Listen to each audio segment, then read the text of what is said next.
So, energy healing can encompass so many forms of healing. All healing is energy healing because we're energy. Breathwork is a form of energy healing. So, to put it simply, what energy healing is it's shifting and releasing energies within your physical body, your mental body, your spiritual body, your emotional body. It's addressing where there are holes, where there are leaks, where there's negative energy that's attached to you and that you're holding on to. And when you do that, it allows you to become more in alignment with your soul. It's like that's what peeling back the layers is. That's what energy work is. Put up your mask, let down your guard, and let's talk about the real. This is the Bring Your Own Mask podcast.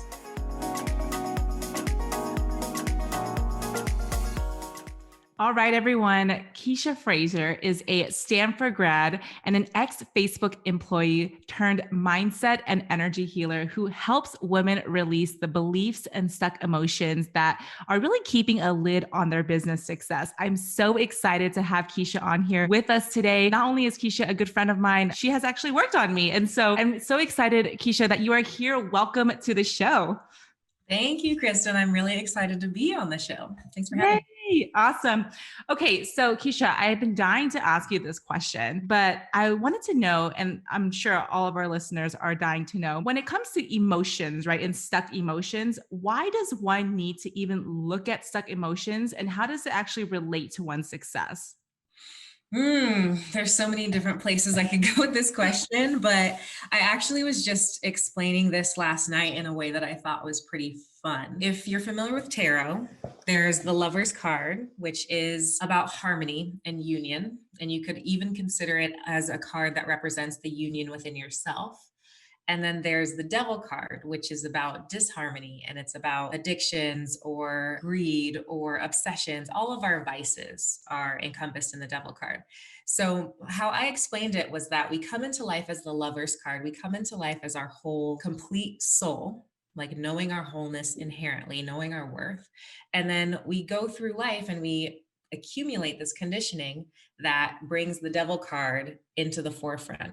So the devil card comes in and covers up our soul, right? These addictions, these vices, these negative emotions, they come in and they cloud our soul. And so what we have to do to become more in alignment with our soul, to be able to live in our purpose, to be able to attract infinite abundance is to release the layers that are the devil card, quote unquote, the vices, the negative emotions. They're layered, releasing them one by one by one by one. And as you do that, the devil card moves out of the way and the lover's card pushes back to the forefront, or your soul. Yeah, I actually really love that analogy. I don't think anyone has ever explained it that way. And for those people that maybe not familiar with tarot, when someone says the word devil, it's kind of scary, right? So can you kind of break down what the devil tarot card means compared to the lovers? Yeah, so everything in tarot is just an archetype. So there's really nothing to be afraid of. We all have all of the different tarot cards within us. And so it's just a reflection of the human condition, really, and all of the things that we experience. So the devil card, it represents kind of that underbelly of the human condition. It represents all of these things that we can sometimes feel pinned down by or difficult to escape or things that we use for escapism. It's all of the things that we wish weren't there but are, and they're there for a reason at the same time. They have a purpose, all of these things, these fears, worries, everything you would consider negative. It has a purpose. It's meant to teach and show you something. So that's the devil card and what it kind of shows up to tell you. If you look at the cards, by the way, I wish I had brought them actually, but if you look at them, they're like the exact opposite of each other. They have similar imagery, but it's like the reverse, it's flipped. So they really are counterparts to each other. And so the lovers is really that exemplification of releasing yourself from everything the devil represents, the devil card. Okay, so that's so interesting because I've never even realized that. I obviously have a deck myself. So after this interview, I'm actually going to look at the imagery on that because that's so interesting. And I love that you say that we have so much to learn from our fears and our conditioning, even and our negative emotions, because I think I was just telling you this before the interview that I haven't been sleeping well and I have these like bad visions that pop up and I almost want to just run away from it, right? Like so scary for me. And really what I'm learning through this process is that I actually need to confront these negative emotions and these visions. So this is the perfect interview actually, because I've been wanting to really understand what these emotions mean. So Keisha, if you don't mind, let's actually dive deep. Let's put down our guard, put up our mask and talk about the real. All right. Yeah. What kind of mask do you have on today? I have Skin Food Hydro Fitting Snail Mask Sheet. Oh, I heard about Skin Food. I just have never Yeah. used their stuff before. So I'm excited for me to see it on your face. Yeah. What mask do you have? I have yes to cucumbers. So I was traveling and I normally use another one, like a clay mask, but because I was in a rush, I was like, let me just get one from Whole Foods. So we have like a very similar. This is going to be interesting. All right. Ooh, so relaxing. You should put these in the fridge. I should do that next time. Oh, yes. Good hot tip. I like that. And because we're both in, oh, you know what? Let me just move this. We actually are kind of matching. I love it. Can you talk with them? Yeah. Oh my gosh. Look at us. This is a podcast first for me. I love it though. That's what everyone's been saying. So yes.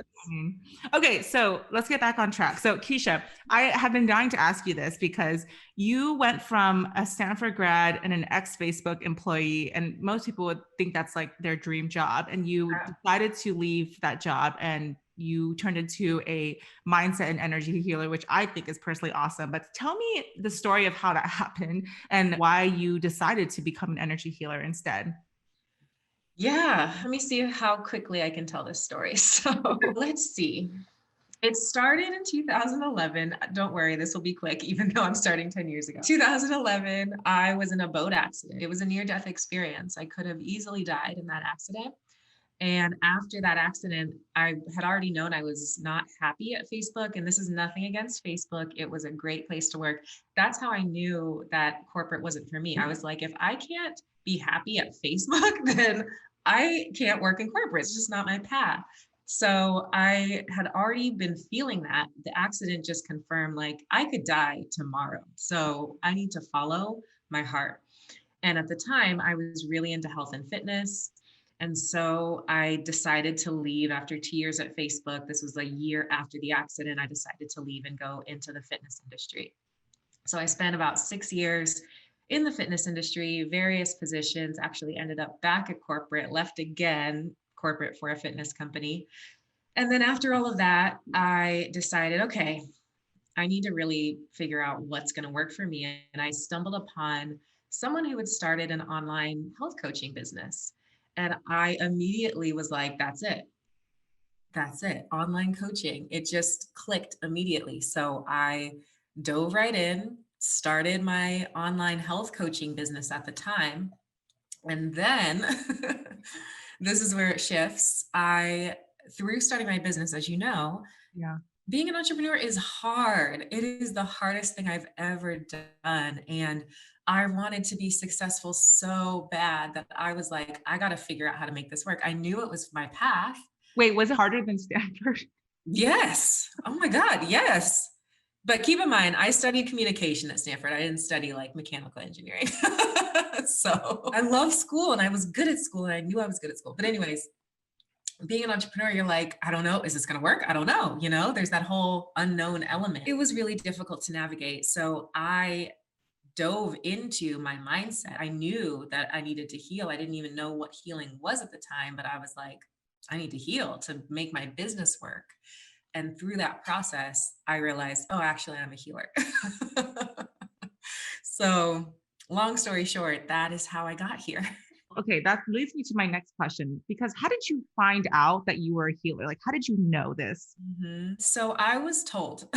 So basically, the first inkling I got, I was moving into mindset coaching and exploring energy healing and all of that world, but I didn't want to call myself a healer yet. I told you I channel songs sometimes. I would just hear the song Heal the World by Michael Jackson. Mm. It would just pop in my head out of nowhere. Yeah. and be stuck in my head over and over. And I didn't think anything of it at the time.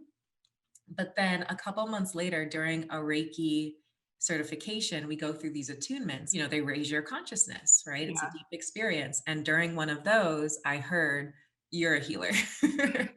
Like, stop kidding yourself. You're a healer was the message Right. that I got. And so I just went full force. Wow, I love that. And so I know that you're an energy healer, obviously. You've channeled that many times. And I love that you're really standing in who you are. You're an energy healer.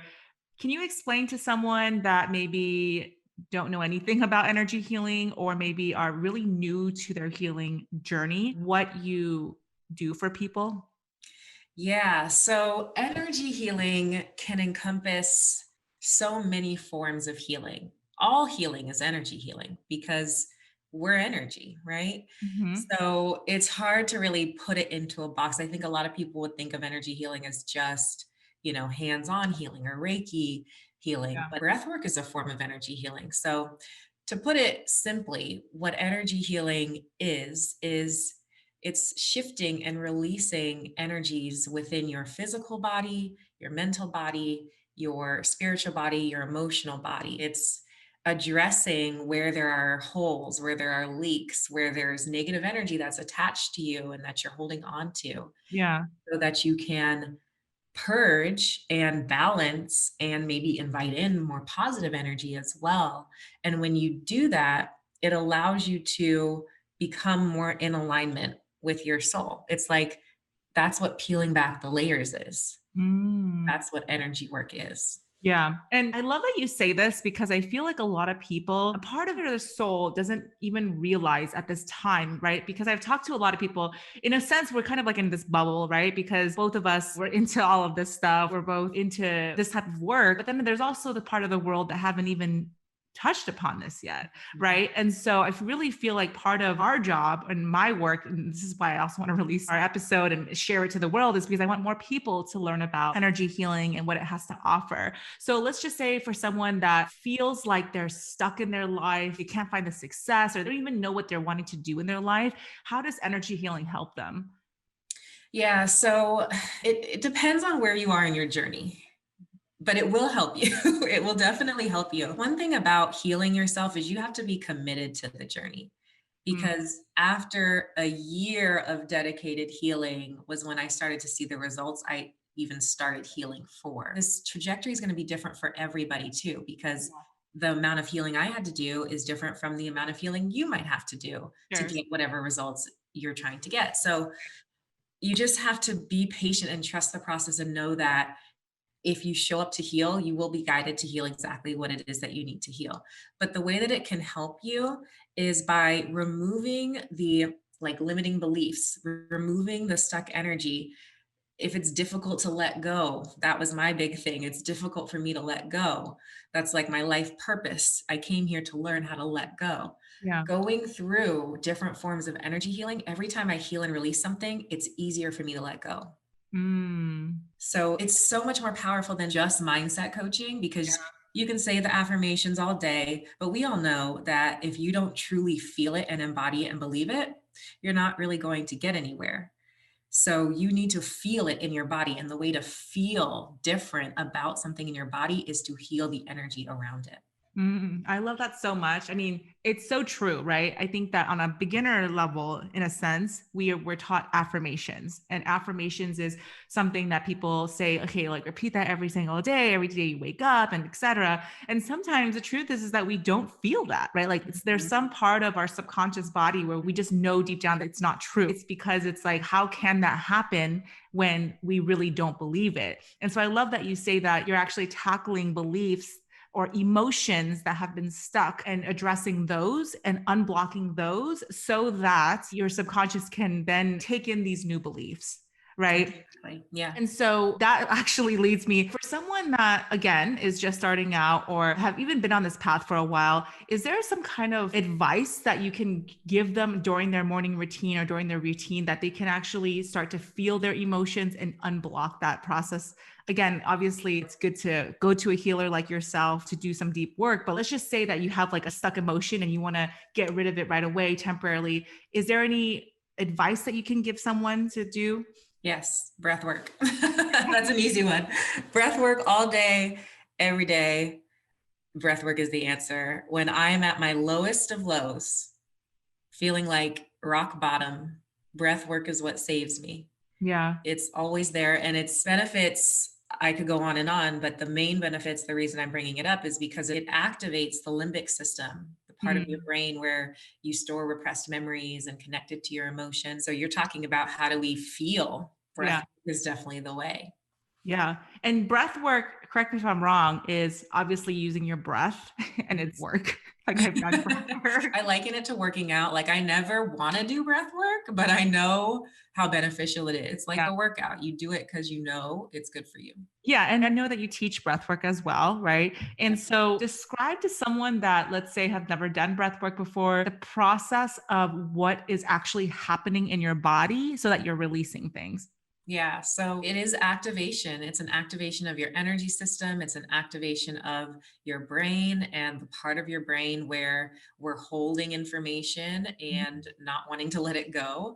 It is a process of activating your parasympathetic nervous system, which is the rest and digest, so that you can calm down the anxiety. You can calm down the fight or flight tendencies that we all have living in this society and allow the truth to come out, allow the emotions to flow. It's often our mind that stops us from feeling and from releasing. And it's also our mind that creates a lot of the negative energy that we hold on to. Thoughts are energy as well. So when you're breathing, you're releasing the mind and then you're letting everything that the mind was suppressing come up. Yeah.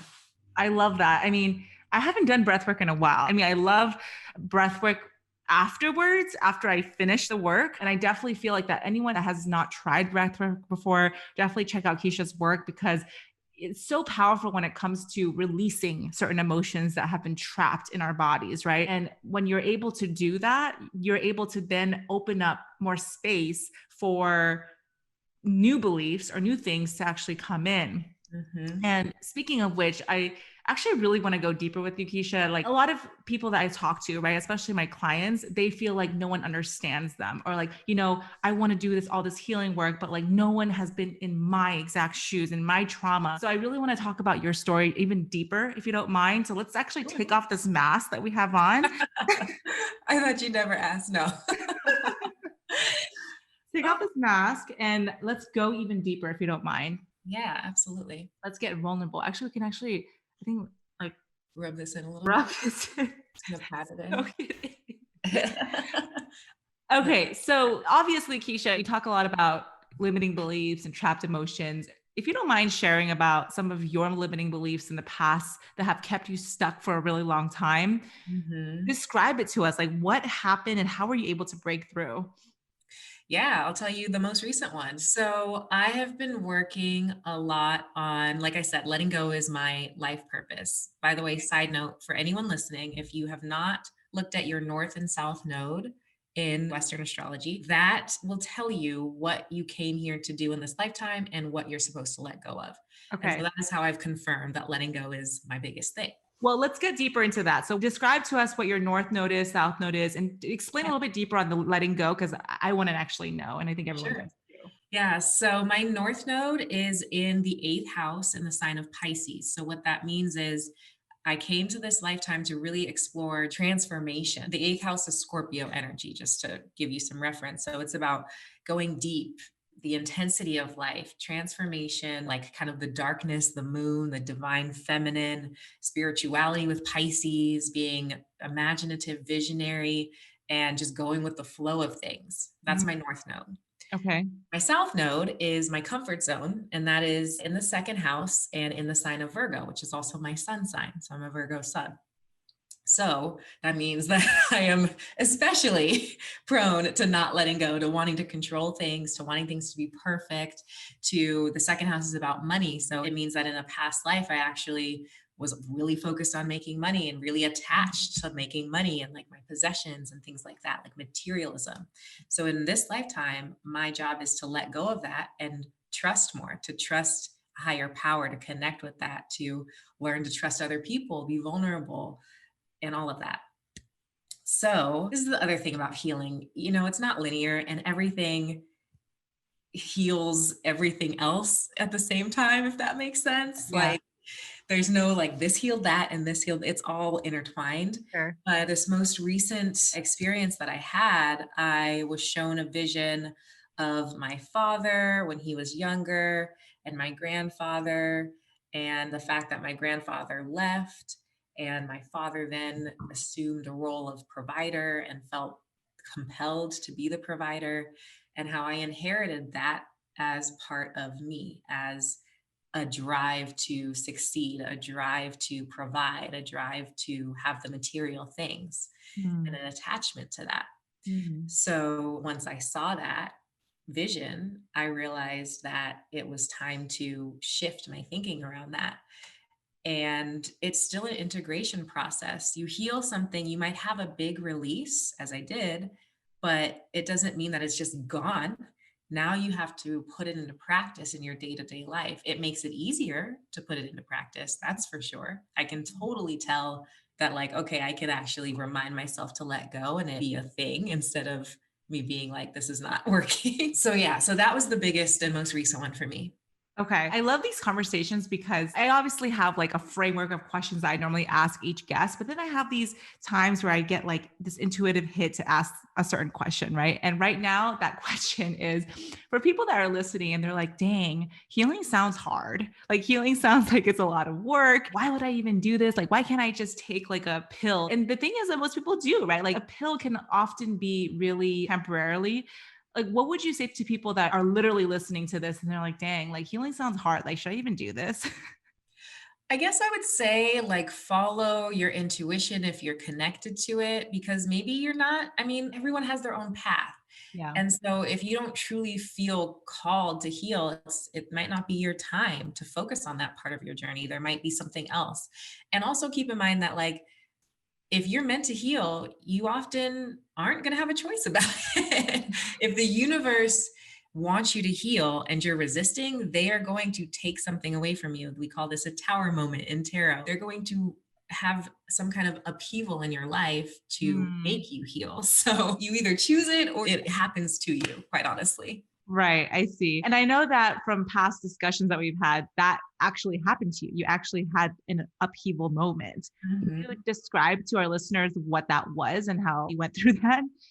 Yeah, well, I mean, the first one was definitely the boat accident. That was a Yeah. tower moment for sure. The next one that I can think of immediately was COVID. You know, I was working for Orange Theory and I was working on my business part time. At the time, I was still kind of side hustle mode with my business. And then I was laid off with COVID. And I was excited actually at the time because I had been wanting to go full time in my business and I Right. took that as the opportunity, but it was also the most terrifying thing ever. And then more tower moments, or just moments where my guides have pushed me to really stretch myself, like investing $40,000 in my business last year and then needing to like manifest all of that back. But I know exactly why everything happened exactly as it did. It was to get me to dive deeper into my healing, honestly. Yeah. And it's interesting because originally when we first started talking, I was like, okay, we're going to talk about energy healing. We're going to talk about trapped emotions. And then you started making reference about the tarot and like breath work. And so for people that are maybe like listening and they're just like, well, like what avenue should I go to? Like these are all like so many different options. What is your advice for them? Good question. It also depends on the person, but I would say blanket statement breath work is the number one place to start. One, because you can do it on your own. You just need your breath. I mean, you can learn a couple of breath techniques, definitely. Mhm. And there are apps, you can find stuff for free on YouTube to get you started.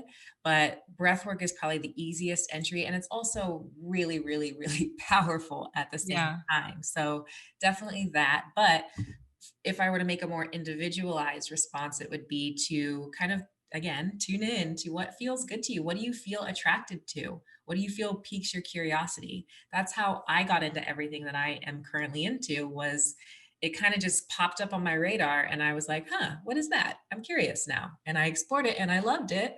Or maybe I didn't and I didn't pursue it after that. But there's a reason that things are coming into your path. You just have to Yeah. trust. Yeah, no, that's so true. I mean, that is such a non-Western way of thinking, right? Like they've been very conditioned to think that, okay, like we need to plan it out. We need to know things in advance. We need to be very structured. And I think that sometimes our society, in a way, is very addicted to that type of mindset, right? This mindset of hustle. And part of the podcast is my quest in allowing people to see that self-care and actually taking care of yourself and being more yin is super beneficial to our lives. What do you have to say to that? Oh God, well, it's my life purpose. So I got a lot to say. This is what I came here to learn in this lifetime. So you're preaching to the choir when you say that it's hard to let go of the hustle mentality, because Lord, I know. But I have to say that there is so much beauty in letting go. The parts of it that I've done, I'm still working on it, but to the point that I've gotten with it, I'm like, wow, this feels like such a relief. Yeah. Just take the pressure off of yourself and to just have fun. Like it's okay to have fun. You can give yourself permission to enjoy your life and not be all about work. This is me talking to me, but I'm sure somebody else is resonating. Also, the thing I want to say is that I could not have come to that realization without healing the parts of me that didn't believe that. I can tell you all day that it's okay to have fun, but if there is a wounded part of you that's like, no, that's not safe, it's not going to work. So you have Yeah.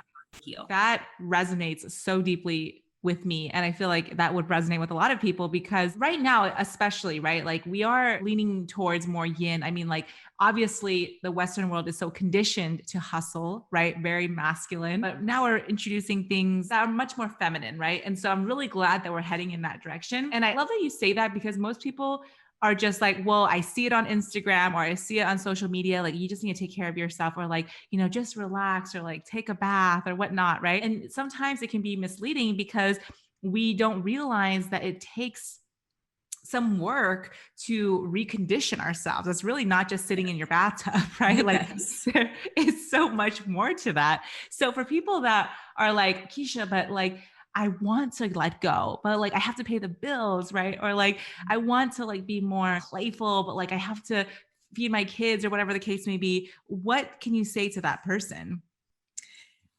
Heal. For me, it was this part of me connected to my dad and this need to like, I got to always be working. He's a Capricorn, by the way. So if you know anything about that, that's hard work, always working all the time. So I kid you not, when it was a 180 from this one thing, obviously there were things I healed before it, but this was the biggest shift that I felt healing this one thing around this issue for me. So you've just got to find what is that root cause? What is the root cause of the reason that you cannot let go? There is a root cause. There is something there. And once you address it and release it, you're going to feel different. You're going to feel different. Okay.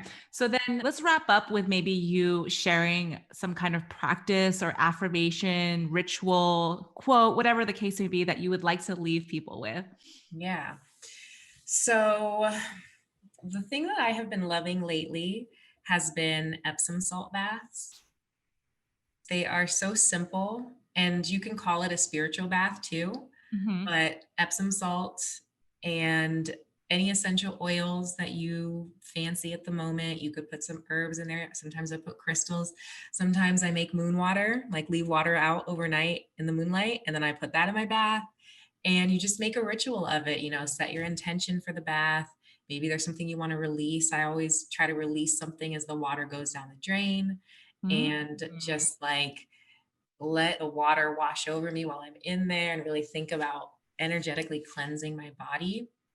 It's simple, and you wouldn't think that it has that big of an effect, but it absolutely does. So if you're someone who's like, I need to heal, this is a very easy way, in addition to breath work, this is a very easy way to start to do it as well, because every week you're cleansing your energetic field and bringing yourself more into balance. I love that. And I love that you said when the water drains down the bathtub, it's kind of like you releasing. I Mhm. never thought about it that way, but that's such a great reference because literally the water has been touching you, you've been bathing in it, and now it's going away, right? And so having that vision or that intention of, energy releasing is so powerful. And I really love that you mentioned that. So last question, because I'm dying to know myself, which is, really, what are you excited about this year? What kind of projects are you working that people can find you and kind of be a part of? Yeah, so I am really excited to be launching a new one-on-one offer. This is going to be healing in the Akashic Records. And Mm, so using the Akashic Records to pinpoint the root causes that we talked about of okay. whatever issue a person is facing and begin that healing process using energy healing as well. So So Keisha has actually done Akashic Records for me, so I can attest to her work and say that it's amazing. Obviously, we didn't talk about Akashic Records on this podcast, but if you were to briefly just mention it, like a one sentence, what the Akashic Records is, can you share that with us? yeah, absolutely. It is a dimension where it's basically the library or a database of your soul. So, information about your soul who has potentially lived multiple lifetimes, understanding what was encompassed in those lifetimes, as well as what was planned in this lifetime for your soul. Awesome. And you're basically coaching people one on one through the Akashic Records. Yeah, so it is intended for you to essentially unblock any blockages that you have Okay. to aligning with your higher self, aligning with your higher purpose. So, for the people who want to manifest more, for the people who want to discover their soul purpose, who just want that true alignment and ascension, this Yeah. is the program and the path to get you there. Wow. That sounds amazing. When are Yeah. you planning on launching this? Later this month, a couple Oh weeks. my gosh, Yeah. awesome. Okay, well, I'll definitely link all of that information in the show notes. And then if people were to keep in touch with you, where do you hang out most? Where can they find you? Oh my gosh, I am on TikTok way too much. So definitely come hang out on TikTok, Instagram as well at Coach Keisha. Awesome. Well, thank you so much, Keisha, for being on the show with me. It's been amazing talking to you about all things energy and energy work with you. So thank you again. It's been an honor. Thank you, Kristen. So much fun.